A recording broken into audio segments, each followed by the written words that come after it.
Hello everyone, আসসালামু আলাইকুম। আমরা আজকে চলে আসছি মাওনা উত্তরপাড়া। যাওয়ার উদ্দেশ্য হলো লবলং ফুড অ্যান্ড পার্ক রিসোর্টে। তো সেই উদ্দেশ্যে আজকে এখানে আসা। লবলংয়ে যাওয়ার মতো রাস্তা খুঁজতেছি। কোন দিকে এটা?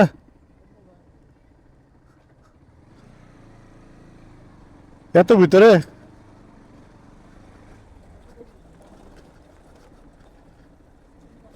লবলং ফুড পার্কের যে রাস্তা কোনটা সেটা আমরা নিজেরাও জানি না। তারপর খুঁজতেছি, খুঁজতে খুঁজতে গুগল ম্যাপ থেকে আমরা রাস্তার লোকেশন নিয়ে বের হয়ে গেছি রাস্তায়। আসলে রাস্তাটা আমাদের অচেনা, কিন্তু এটা পুরোটাই গুগল ম্যাপ দেখে আমরা চলে যাচ্ছি লবলংপুর পার্ক। হ্যাঁ,